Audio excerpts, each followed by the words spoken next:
بسم اللہ الرحمن الرحیم۔ ناظرین کرام، حضرت عبداللہ ابن مسعود رضی اللہ تعالی عنہ سے لوگوں نے کہا کہ آپ ہمیں روز واعظ کیا کریں۔ حضرت عبداللہ ابن مسعود ہر جمعرات کو واعظ فرمایا کرتے تھے، لیکن لوگوں کی ڈیمانڈ اور مطالبہ یہ تھا کہ آپ ہر روز آپ ہم سے خطاب کیا کریں، ہمیں نصیحت فرمایا کریں۔ حضرت عبداللہ ابن مسعود رضی اللہ تعالی عنہ نے یہ فرمایا، میں یہ نہیں چاہتا کہ تم اکتا جاؤ، مجھے تمہاری خوشی عزیز ہے، اس لیے کہ رسول اللہ صلی اللہ علیہ وسلم بھی وقت اور موقع کے لحاظ سے گفتگو فرمایا کرتے تھے، اور آپ بھی یہی چاہتے تھے کہ ہم کہیں اکتا نہ جائیں۔ یہ حضرت عبداللہ ابن مسعود رضی اللہ تعالیٰ عنہ فرماتے ہیں۔ رسول اللہ صلی اللہ علیہ وسلم کبھی کبھی گفتگو فرماتے تھے اور مختصر گفتگو کرتے تھے۔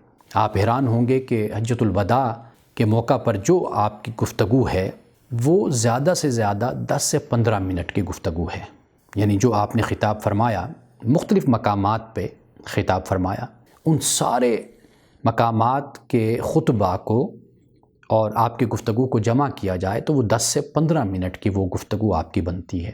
تو یعنی کہ رسول اللہ صلی اللہ علیہ وسلم کا طریقہ یہ تھا کہ گفتگو وقت اور موقع کے لحاظ سے ہو اور لوگوں کو دیکھا جائے کہ آیا کہ لوگ توجہ کے ساتھ بات سن رہے ہیں یا نہیں، یا سننا چاہتے ہیں یا نہیں، کہیں ایسا تو نہیں کہ لوگ گفتگو سے اکتا جائیں۔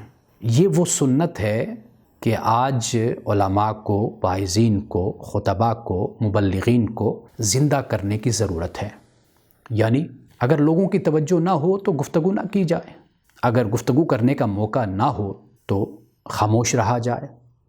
یہ دیکھا جائے کہ لوگوں میں ایک خواہش ہو اور لوگوں میں ایک پیاس ہو اور وہ چاہیں کہ ہمیں کچھ بتایا جائے، واعظ کیا جائے، کچھ نصیحت کی جائے، تو پھر ہی چاہیے کہ واعظ اور نصیحت سے کام لیا جائے۔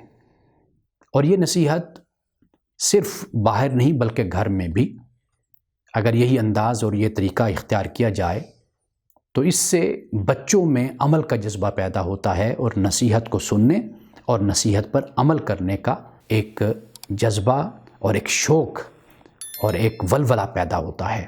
اگر اس بات کو مد نظر نہ رکھا جائے تو پھر نہ تو عمل کی طرف لوگ راغب ہوتے ہیں اور نہ ہی لوگوں میں اچھی بات کو سننے کا جذبہ اور شوق پیدا ہوتا ہے۔